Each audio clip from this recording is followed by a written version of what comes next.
Bonsoir à vous aimables téléspectateurs, bienvenue dans la rétrospective de la semaine. Le syndicat des professionnels de la presse de Guinée a, dans un communiqué publié ce mardi 1er juillet, appelé la HAC à reconsidérer sa décision concernant le web télé et web radio et à engager un dialogue avec les responsables des médias concernés. Nous parlerons de l'hémorroïde causée principalement par une augmentation de la pression dans les veines de la région anale et rectale, ce qui peut être dû à plusieurs facteurs. Les précisions d'un médecin, c'est dans ce journal. La cherté des fruits dans les marchés de Conakry est un problème persistant affectant à la fois les vendeurs et les consommateurs. Plusieurs facteurs contribuent à cette situation. Les échos à suivre dans ce journal. La haute autorité de la communication interdit désormais au web TV et web radio de couvrir les événements officiels et les manifestations publiques. Dans un communiqué, le syndicat des professionnels de la presse de Guinée demande à la HAC de reconsidérer sa décision en privilégiant des concertations avec les acteurs des médias concernés. Le point, c'est avec Moussa Kessila. Dans ses communiqués, le Bureau national du syndicat des professionnels de la presse de Guinée, SPPG, prend acte des mesures relatives aux conditions d'accès aux sources de l'information publique prises ces derniers temps par la haute autorité de la communication, HAC. Parmi ces mesures, la note circulaire en date du 30 juin 2025 stipulant que les web TV et web radio ainsi que tous les autres médias non autorisés n'ont pas droit d'accès aux manifestations publiques et aux autres événements officiels. Le Bureau national du SPPG comprend le souci de la HAC d'assainir la coopération des journalistes en Guinée. Ce souci est largement partagé au sein des instances dirigeantes du syndicat et au niveau de la base. Cependant, vu le rôle incontournable de ces nouveaux médias dans le circuit informationnel où de très nombreux consommateurs de l'information restent hyper connectés, rappelant que ces nouveaux médias, bien que n'étant pas suffisamment pris en compte par les lois relatives au secteur de la presse en Guinée, celles-ci ne les interdisent non plus, sachant que l'existence de ces nouveaux médias et leur importance s'impose de nos jours même au gouvernement qui a récemment créé une web TV dénommée Guinée Gouv. Sachant que ces mesures, si elles s'appliquent sans discrimination, pourraient même freiner l'élan novateur de la DCI qui a commencé la retransmission en direct des cérémonies officielles sur la page officielle, sur la page Facebook de la présidence de la République. Considérant que ces mesures sont contraires aux principes généraux du droit international de la presse comme le pluralisme médiatique et la diversité des moyens de communication et sources d'information, sachant que certains de ces web TV sont animés par des journalistes professionnels dont les médias d'origine ont été fermés depuis plus d'1 an. Maintenant, le SPPG recommande à la HAC de reconsidérer sa décision et de privilégier des concertations avec des animateurs de ces web TV et radios que le SPPG va conduit auprès d'elle afin de trouver des solutions alternatives. De différer l'entrée en vigueur de sa décision du 26 juin 2025 interdisant aux journalistes non détenteurs de la carte professionnelle d'accéder aux manifestations publiques, étant donné qu'elle-même affirme dans la dite décision qu'à ce jour, seulement une centaine de dossiers sont en cours de traitement. Aux animateurs de ces web médias, qui pour la plupart sont des journalistes syndiqués, de s'organiser rapidement en collectif pour faciliter la tâche au SPPG qui compte engager des discussions avec la HAC. Un drame s'est produit ce dimanche dans la commune de Lambagné en périphérie de Conakry. Une altercation s'est soldée par la mort tragique d'un chauffeur poignardé par une jeune fille à l'aide d'une bouteille cassée. Un acte qui a provoqué la colère des jeunes du quartier. Le lieu du drame a même été incendié. Cogno Célestin Sagno. C'est ici, au centre commercial de Lambagny, que tout a basculé dans la nuit du 28 juin. Une jeune fille dont l'identité reste à confirmer aurait eu une vive discussion à l'extérieur d'un cabaret. Selon plusieurs témoins, après une première altercation et l'intervention des passants, la jeune fille serait revenue sur les lieux avec une bouteille cassée à la main, poignardée au cou un chauffeur du nom de Collier alors que ce dernier était allongé dans le bar chez un ami. Monsieur Souma Mohamed, président du conseil du quartier de Lambagny, revient sur les faits. Il y a eu altercation entre deux personnes, c'est-à-dire Mademoiselle Ba et Monsieur Collier, au niveau du centre commercial, à côté d'un cabaret. Après la discute maintenant, la jeune demoiselle s'est retirée et Monsieur Collier est rentré dedans. Maintenant, il était un peu couché. Selon les dires du gérant, la dame est revenue avec une bouteille cassée dans la main. Elle est rentrée, elle a poignardé le cou de M. Collier à 3 reprises. Et il y a eu le sang. les services, la police a été saisie pour venir amener le monsieur à l'hôpital. Mais fort malheureusement, il est succombé de ses blessures. Il a rendu l'âme. Et la demoiselle a été transportée au commissariat central de Nongo. Face à la colère des jeunes, le lieu du drame a été déguerpi et incendié. Car selon le président du conseil, ce lieu était déjà ciblé pour une descente du fait que c'est une zone criminogène. Des sapeurs-pompiers ont également été dépêchés sur les lieux pour maîtriser les flammes. Mais le lendemain, le matin, c'est-à-dire, l'équipe du quartier et la jeunesse se sont mobilisés pour partir déguerpir complètement le lieu. Parce que déjà, c'est un lieu qui est censé être une zone criminogène qui était déjà ciblée par le quartier. On avait déjà prévu une descente.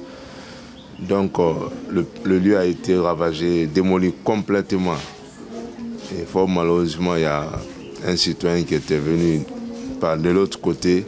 Il a mis le feu, chose qui a accéléré la démolition. Au moment que je vous parle, la demoiselle se trouve déjà dans les locaux du commissariat central de Nongo. Fort malheureusement, M. Collier, il a rendu l'âme à son âme. Les sincères condoléances à toute sa famille et à ses relations. La jeune fille a été placée en garde à vue. Une enquête est actuellement en cours pour faire toute la lumière sur ce drame. En attendant, les autorités locales appellent au calme et à la retenue.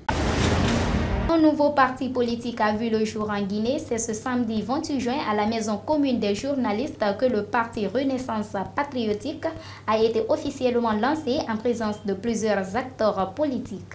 Suivez ce reportage de Jean Waraba Guilavogui. C'est dans le cadre de participer au développement sociopolitique de la nation que la Renaissance patriotique a été créée.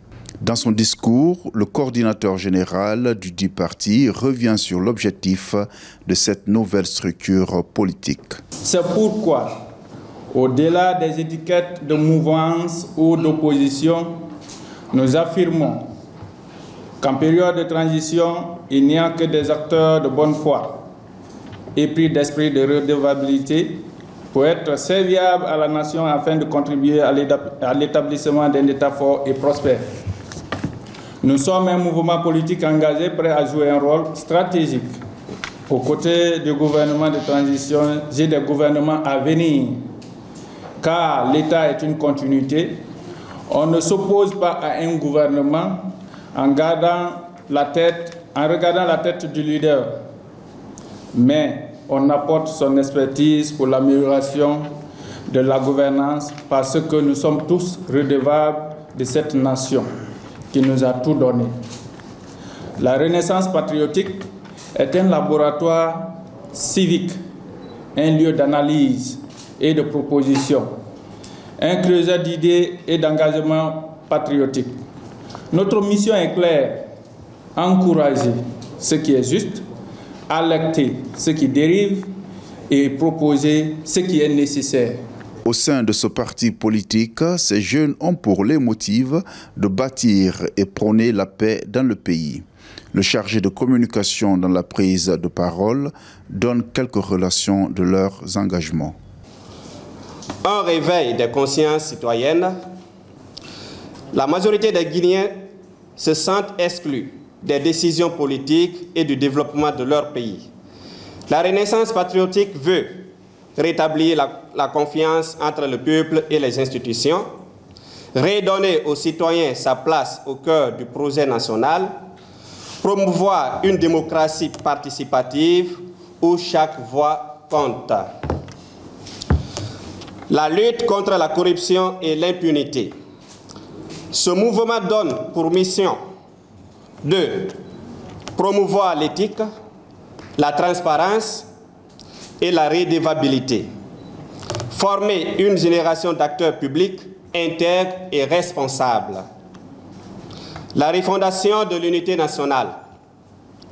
Trop souvent, la Guinée a été divisée par l'ethnie, la région ou l'appartenance politique. La Renaissance patriotique s'élève pour dire non à la division, oui à une Guinée unie, fraternelle et inclusive. où la diversité est une richesse, pas une menace. Hawa Traoré, membre du parti, lance un message fort aux femmes d'être présentes lors des prises de décision. Je voudrais lancer un appel à l'endroit de toutes les femmes de ne toujours pas rester à l'écart des combats menés par les hommes dans notre pays. Nous avons aussi notre mot à dire pour l'édification de notre nation. Plusieurs partis politiques ont pris part à cette cérémonie. Dr Ben Youssouf Keïta, président du parti ACP, a salué la prise de conscience de ces jeunes leaders. C'est un mouvement, mais patriotique, qui soutient les actions du gouvernement, pas ce gouvernement seulement. Tout gouvernement qui viendra en Guinée et qui a pour ambition de créer le bonheur pour le peuple de Guinée, ils le soutiendront. Nous les saluons, nous les encourageons, nous les félicitons. Effectivement, ce n'est pas fortuit que nous soyons ici présents. Nous avons le même point de vue. Vous comprendrez que notre coalition, qu'on appelle coalition soutien, oui, massif au référendum, la CESOR, qui est amplement représentée ici, soutient également les actions du gouvernement et prône non seulement la paix, l'unité, l'entente et le développement de la Guinée. Et rien de nouveau que la paix. La Renaissance patriotique compte désormais comptabiliser ses acquis démocratiques afin de recueillir les aspirations populaires les plus structurées en débat politique et les consolider au profit d'un État de droit organisé et stable. Le collectif des victimes non indemnisées des événements du 28 septembre 2009 a tiré la sonnette d'alarme ce samedi 28 juin à Conakry. Ils interpellent l'État guinéen à revoir leur situation afin d'être rétablis dans leurs droits. Les détails avec Moussa Kessila. Plus d'une cinquantaine de personnes réunies au sein de ces collectifs. Cette conférence de presse a commencé avec un communiqué lu par le secrétaire administratif lançant un appel à l'État afin d'être indemnisé au même titre que les autres.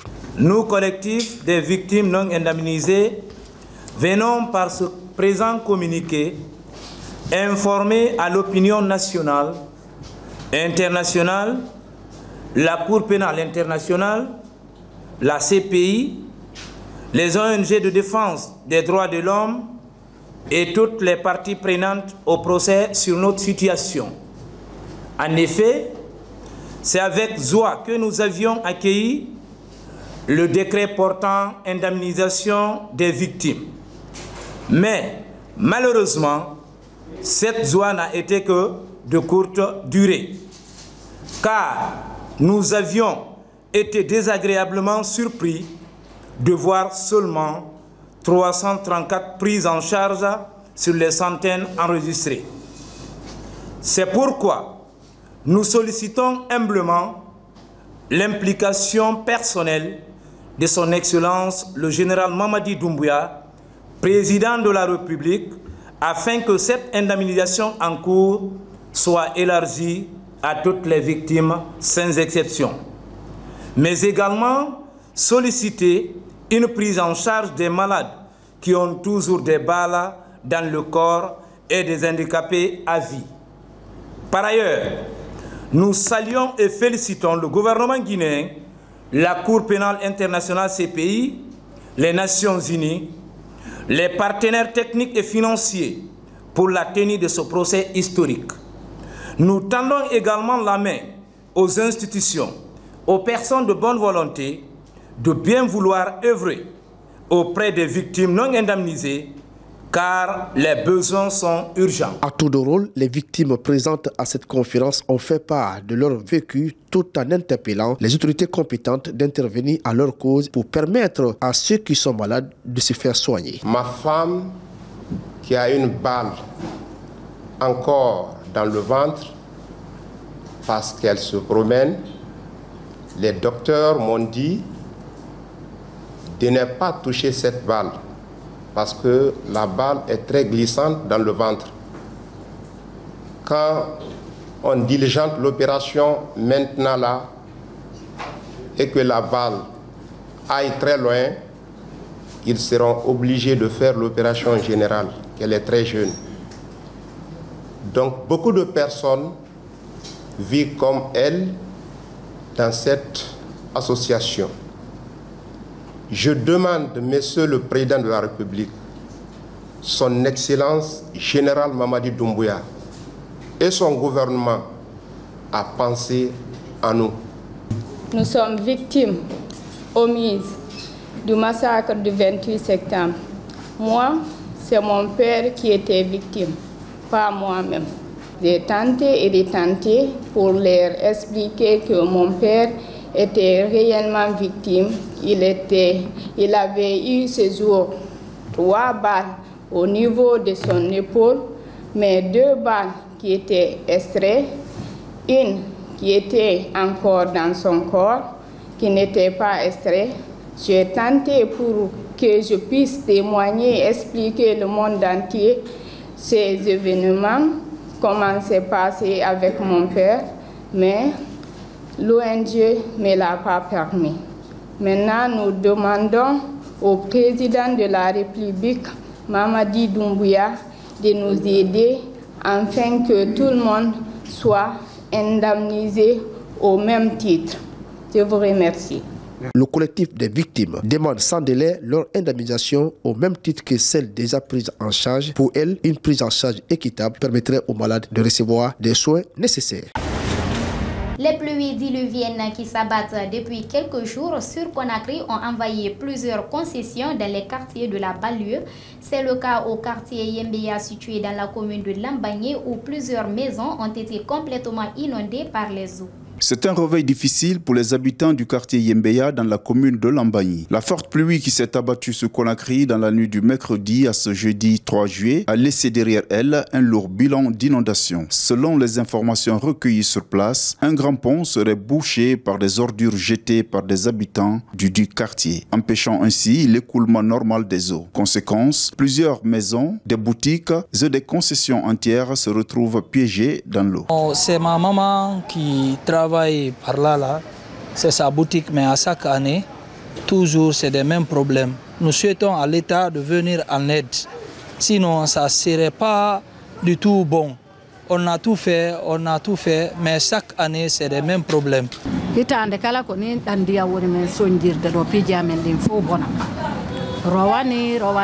Ça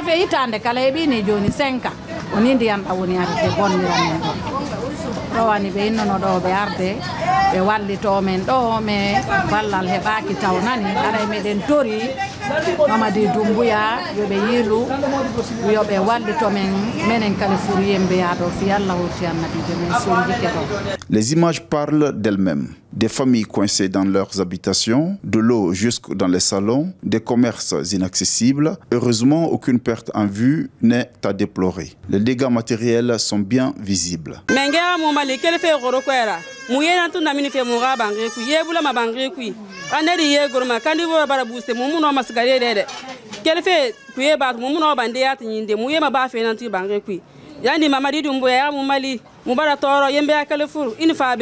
dangire yo munana fo woto sama bilinne mange bugo taragde mo do ye nan tagi yiki tira munana pvvv pon na fere ye gorde yo munana mo na te ye nan tagi ko mo fararo yati to mundo de mu fangbe ye bara so mu ha bange ku menga sayenga mo mali khisa ganna nyato muta muna manyara de muna masiga de marché. Dans leur désarroi, les sinistrés lancent un cri de cœur aux autorités. Ils demandent une intervention urgente de l'État, notamment pour le débouchage du pont. À Conakry, une pathologie souvent négligée continue pourtant de faire des victimes. Il s'agit des hémorroïdes. Cette maladie qui touche aussi bien des hommes que des femmes est causée par plusieurs facteurs liés au mode de vie. Suivez ce reportage de Komio Célestin Sang. Souvent banalisés, les hémorroïdes peuvent pourtant altérer considérablement la qualité de vie d'une personne. À Conakry, de nombreux patients en souffrent en silence, faute d'informations ou pas honte d'en parler. Monsieur Henan Stéphane Doré, enseignant-chercheur, explique les causes principales de cette maladie. Après plusieurs études et recherches par des médecins certifiés, cette pathologie d'abord a plusieurs causes. C'est la plupart, c'est la cause est alimentaire. Et c'est causé par certains aliments que nous consommons à longueur de journée. Et il s'agit par exemple ici des aliments trop gras. Et lorsque, vous savez, la population, en majorité, les gens aiment manger le gras. Et cette alimentation favorise généralement cette pathologie appelée hémorroïde, qui affaiblit les tissus du côté de la région anale.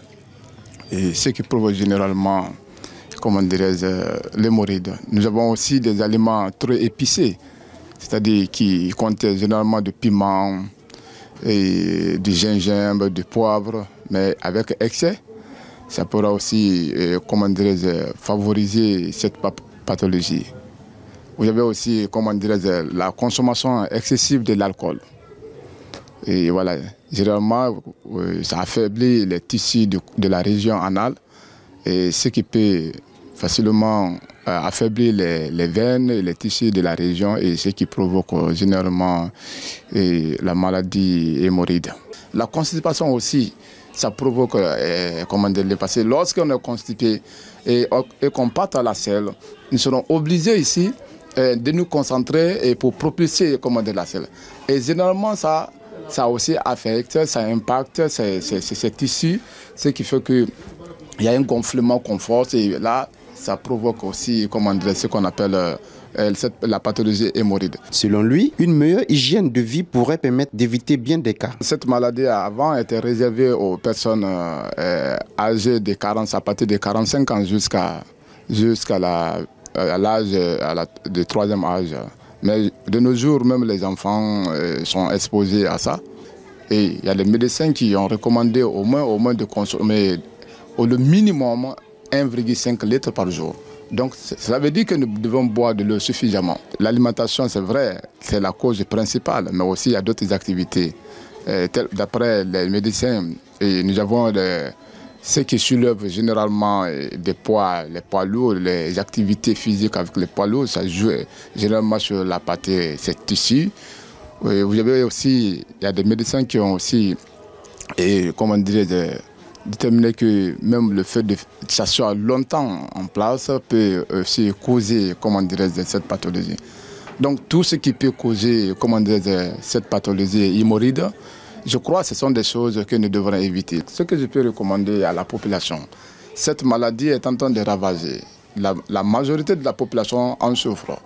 Et c'est vrai que beaucoup ne s'y connaissent pas, mais on souffre de ça. Donc il faut que nous fassions beaucoup attention. Il faut que dès que nous sentons ces symptômes, ces douleurs et autres là, il faut que, tout de suite qu'on interpelle un médecin et nous consultons, voir est-ce que ce n'est pas un début pour ne pas que cette maladie ait raison sur nous.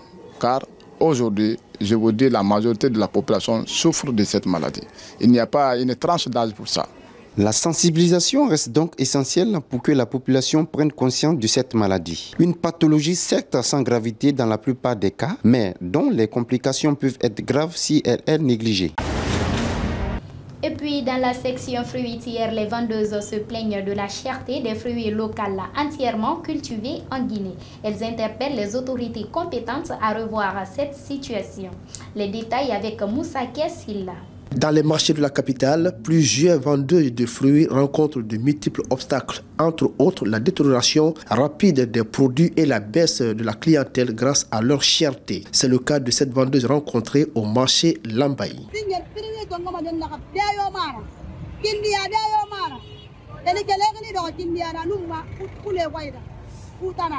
Avant, là où on prenait des produits, ce n'était pas cher, à Kindia et à Marmont. Mais c'est des commerçantes qui envoient qui augmentent les prix. Ce qu'on doit prendre 5 à 20 000, elles nous donnent 5 à 50 000. Donc on est obligé de vendre 4 à 50 000 pour gagner un peu. Doumbouya n'a qu'à nous aider, nous les femmes de Lambagne, nous souffrons. Cette autre vendeuse évoque les raisons de cette situation.